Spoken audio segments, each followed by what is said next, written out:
Hello, everybody. Welcome into our Halloween episode of the Orange Zone podcast. I'm Samantha Croston, and today we have a special guest with us who we've never had here before. First timer. It's Mr. Pittsburgh Panther. Welcome in, Mr. Pitt Panther.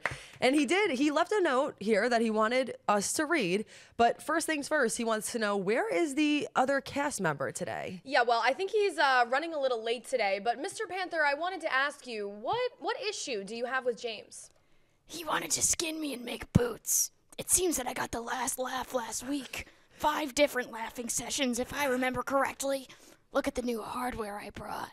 Yes, yeah, I can see that. 5. But Mr. Panther, I'm really sorry about what our colleague James said, but unfortunately you do have to go. There's no pets allowed in the building. Well, I'll go out the front and wait for him then. I'm leaving this gift for him as a reminder. Tell him to watch his tongue. Oh my gosh, oh my gosh, oh my gosh, I can't believe this stuff. I can't believe it. Goodness gracious. Why didn't you guys tell me there was a Panther out there in the lobby? What was going on? Why didn't you call me or text me or something? We didn't know he got through security somehow. The garage door was open. I didn't until he was here sitting in the seat. How was I supposed to know? It all happened so fast. He was coming for you. Do you have any Band-Aids or anything for me? I got nothing. You look pretty beat up by that though, man. What happened? He wanted my shoes. I told him no. I said, hell no, you ain't getting my shoes. He took my shoes from me. It's not right. Look, I'm bleeding. Well, he said he left you a gift in here. Payback. Payback. Well, on the last episode, you remember what you said about SU and Pitt? Did you learn anything from this, James? I think I did learn something. I'm not going to talk about mascots that are animals these days. It can come back to bite you. Bite me? We got the Hokies this week, for goodness sake. The Hokies. That's a bird. I need my eyes. To peck my eyes out, for goodness sake, if we don't play our A game. I got to get cleaned up. I can't do this. I didn't sign for this, okay? I did not sign for this. We need to talk to the people who was in charge because I did not sign for this. I'll be back. You still got to be back for the show. Go compose Yeah, I'll be yourself.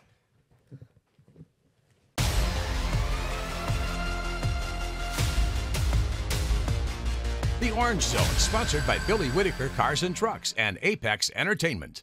Hello, everybody. Happy Halloween. Welcome into this Halloween episode of the Orange Zone podcast. Thanks for hanging with us and doing our little skits with us. We have Ashley Wenskoski here, former SU running back, Super Bowl champion, interpretive. Oscar award-winning actor. Yeah, James Mungro, and Rachel Culver, who we had to give flowers to, too. Happy Halloween, and thanks for watching our skit. James Mungro came up with it completely. Why are you going to put all that on me now? Now I got to explain Because now people got to be like, Well, woo. let's just talk about how you ate your words on the Pitt Panthers. That's what that was about. 100%, yes. Pitt did what they had to do. I mean, they went out there and they demolished us. And it's unfortunately, we had an opportunity to go out there and represent for the whole country to see us play very well. And unfortunately, we didn't do that. And when you don't play well, terrible things happen. Got it, yeah. You were at the game. I was at the game. What was your viewing experience like at this game? You know, I just had a terrible taste from the very start. Yeah. Just a terrible taste in my mouth from the very start. And what I noticed was the quarterback wasn't playing good at all, by no means, obviously. But what I noticed with him when he was playing is he was not looking down the field. He was just looking at one receiver and throwing the ball to that receiver. For some reason, he was rattled early. And it just kept him rattled. And he wasn't able to calm down and keep his composure. But you know, it's a tough loss. It's a tough loss, and you know, that was not Syracuse football at all, by no means. This was tough. This was bad, bad, bad. The Orange fell 41-13 at number 19 Pitt. This was a game that Vegas predicted Pitt would win by 6 points, and it was a win by over 25. Syracuse's record fell to 2-11 when playing on ESPN, or a broadcast television network, in the past 3 seasons. But I also think, more importantly, Syracuse is now 20-46 in the second half of the season since joining the ACC. Yeah. We'll talk about some of the specifics and get into this loss, but I like that Rachel wrote that down because this feels like around that Halloween, October time where in the past few years, Syracuse has fallen off. So, of course, those questions are going to be asked now.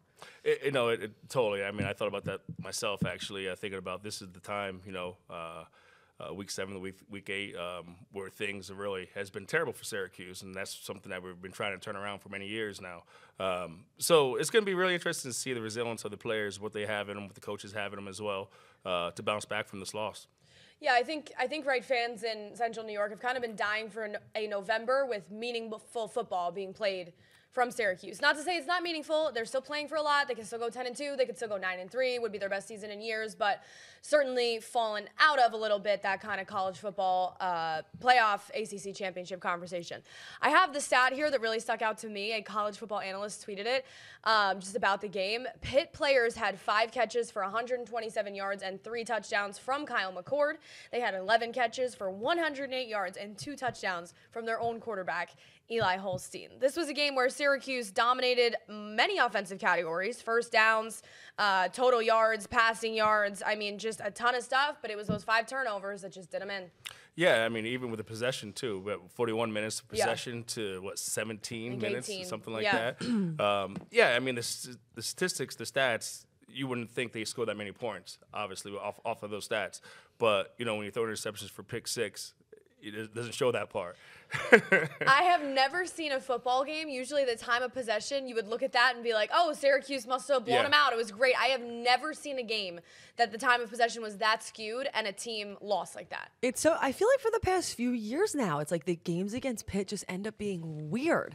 Like that's the word I used to describe this loss, was truly just odd. I mean, some of those pick sixes, like there was one right at the end of the first half where I forget if it was LaQuinn Allen or who it bounced off of. Yeah, it was a tip ball. McCord threw it. Like, it would be like bouncing off Syracuse players. It's just it was just that one of those days. Like, I mean, honestly, they had the momentum from the very beginning to the very end, and we couldn't get a break for nothing. And, when that snowball goes downhill, it just is bigger and bigger and bigger, and there's nothing in the way.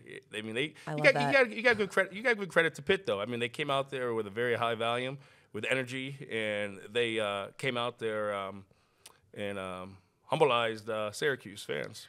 I looked up at one point. I looked up at the scoreboard, and I think it was 17-0 after about 7 minutes of play in the first quarter, and I was just like, holy, like, not that you can't come back from 17-0, but I was like, it is just going to be one of those nights. I mean, it literally looked like Pitt. All credit to Pitt and the Pitt defense for preparing for Syracuse like this. Obviously, coming out of a bye week, Syracuse's second abysmal showing coming out of a bye week. We've seen that kind of become a trend.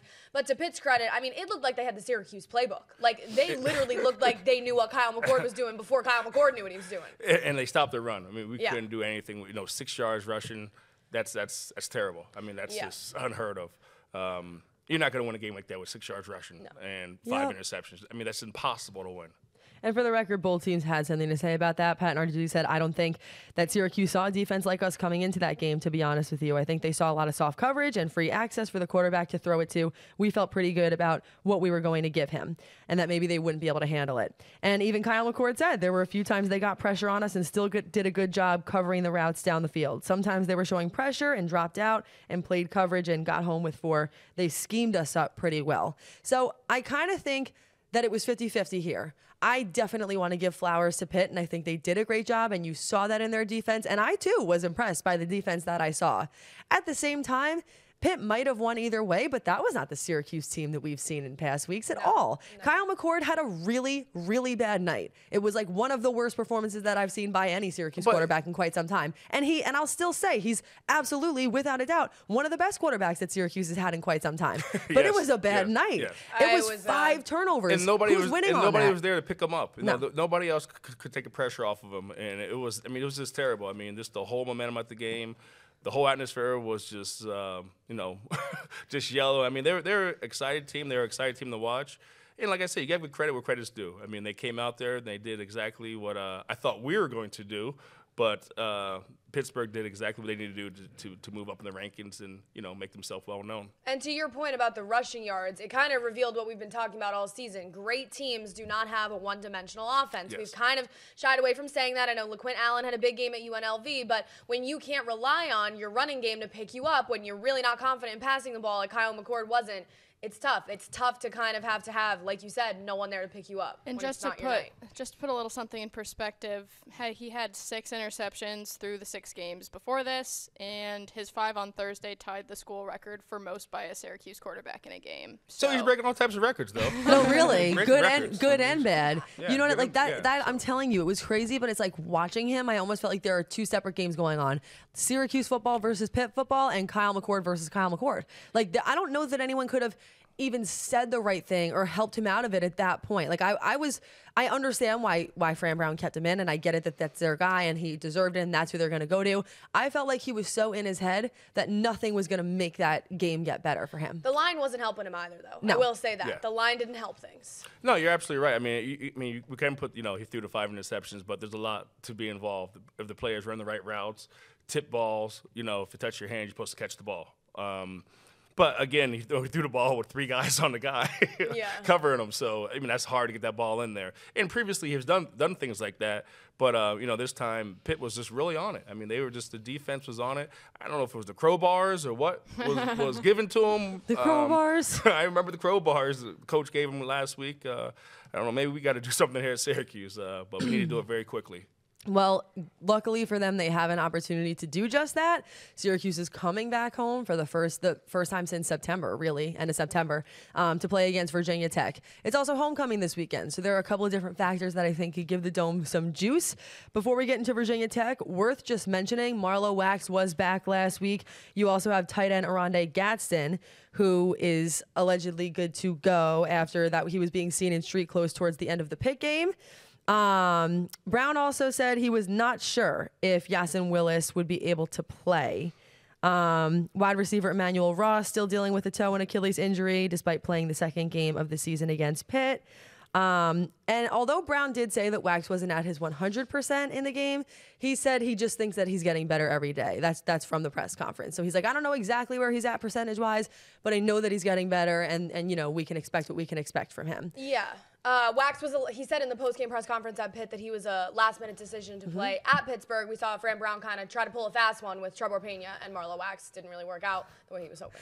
I think it's good that Wax didn't play in that game to give him that extra week of rest. You know what I mean? So I feel like that's. Wait, say that again? You said Marlo Wax. Yes, He did play against Pitt. He did play against Pitt. Didn't really see him much out there. Okay. Limited, in a limited capacity. In a limited capacity. That's why I just want to make sure we clarified that. All that to say, they're going to play with who they're going to play with. Virginia Tech is this week, and the Orange come into this game as 3.5 underdogs in their matchup with the Hokies. Just you being a player, having some on-the-road stretches when you played at Syracuse, how much do you feel like that impacts things being able to come back home? I think, obviously, they need the crowd. They need the crowd. They need the fans out for this week. This is going to be a very tough game. Especially of the heartbreaking loss we just had this past week. So I think the difference in this game is just, having that crowd, having that support behind you, because right now they need that support. Yeah, I think it'll be good to come back home. I think it's a little telling that they're 3.5-point underdogs at home to Virginia Tech. Obviously, Virginia Tech has won 3 straight. Syracuse fell on their face last week, so sure. But I think it's a chance for Syracuse to, I guess, get their mojo back, right? Like we said, there's a lot still in front of this team. They still have the opportunity to have the best year in a long time. I don't think, and I know that Syracuse fans are discouraged, and rightfully so, but I don't think this is the Dino Babers era where they're just going to lay down and die for the last 5 games of the season. By no means do I see that happening. Fran Brown and Kyle McCord, in my opinion, are not going to let that happen. I 100% agree. I don't think that's going to happen, but right now, that's the way it looks. Yeah. Until something changes, we won't know that until, this Saturday coming up at 12 o'clock at the game, But as of right now, the guys just got to regroup. They got to regroup, go back, look themselves in the mirror and figure out what went wrong. Again, penalties. They had 8 penalties for 80-some yards. Yeah. You saw a good football team doesn't have that many penalties. Pitt only had 3 penalties. So, there's a lot of stuff out there that they can get better at. And it's just disappointing to see them come off for a bye week and play so horrible. And that's I just understand that part. It's hard to believe to come off a bye week and then play that bad. And this, in my opinion, was their chance, right? You're on ESPN. It's Thursday night. The whole country's watching. This was Syracuse's chance against a ranked Pitt team to show that this year's different, that it is a new era, that we've changed some things, and they just fell flat on their face. There's no other way to say it.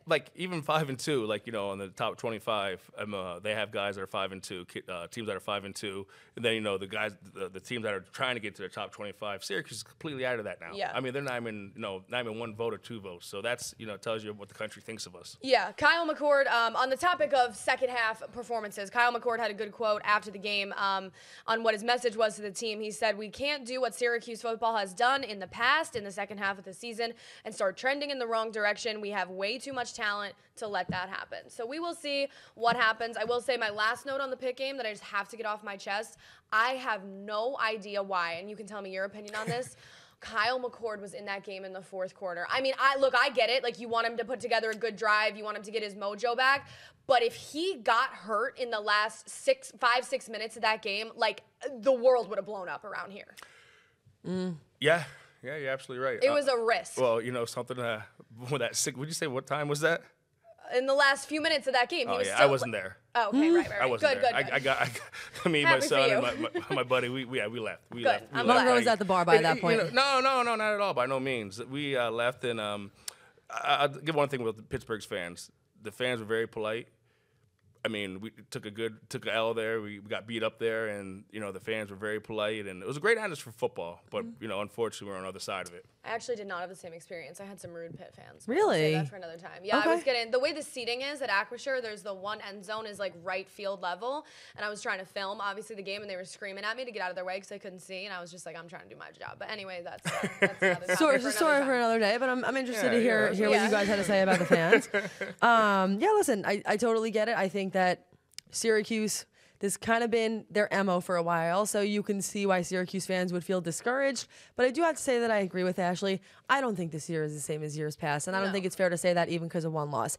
It was a loss, and it was a really bad loss. I think that's why people get a little shaken to their core. This is the kind of the game that makes you question the identity of the team a little bit until you see what they have next week. So now, that Virginia Tech game does feel like it's the most important game of the season because the game against Pitt went so badly. Oh, it is. I mean, Virginia Tech is going to come here with their A game. I mean, they want to come here with their A game, and they know that we're down in the dumps a little bit right now, and we have to play our A game to beat that team. Yeah, and it's worth pointing out that with 5 wins, this game can make them bowl eligible. I know that wasn't exactly the goal this year, but the quicker you become bowl eligible, the more you stack those wins, you can get to a better bowl than you have in years past. So we'll see what happens. Worth also pointing out that this happened to Syracuse a few years ago, right? When they went 10-2 about, 5 or 6 years ago, 2018, I believe. Okay. They fell on their face to Pitt right before that, and then they won out or close to it. So there's still hope. Yeah, don't freak out. Yeah, there's still some light at the end of the tunnel. Absolutely. Keep in mind for Virginia Tech, it is also, they're 5-3, so they're looking for that 6th win too. They've won 3 straight matchups, and I don't really think they care coming into the Dome. This is a team that has momentum, and that is important to keep in mind. Syracuse does own the all-time series over Virginia Tech, 11-9. They've won 4 of the last 6 games in this series. At this point in time, last year the Orange beat them 38-10. It was a dominant win, but that was last year. And I think pretty much every single week, game in, game out, Coach Fran says, I wasn't here last year. That has nothing to do with me. I consider this year to be this year. Virginia Tech beat them. And I understand that. Virginia Tech this season, just to give you guys some numbers, is averaging 30.8 points while their defense is giving up 20.4 points per game. The Hokies are averaging 195 rushing yards a game, and the offense is ranked 49th in the league, while the defense is ranked 30th best in the league. Numbers don't mean everything, but I just think it's interesting to point those out. Well, I'll tell you one thing. The quarterback for Virginia Tech, he's only thrown 4 interceptions this year. Maybe 4 to 5 interceptions. The running game is pretty good there. I mean, the running back is going up to almost 1,000 yards very shortly. So we're going to have our hands full. We're going to have our hands full with this whole thing. They got a wide receiver. Pitt's pretty balanced, but I think they're more favorable to run the ball. But we're going to have our hands full. I mean, these guys are going to definitely have their hands full.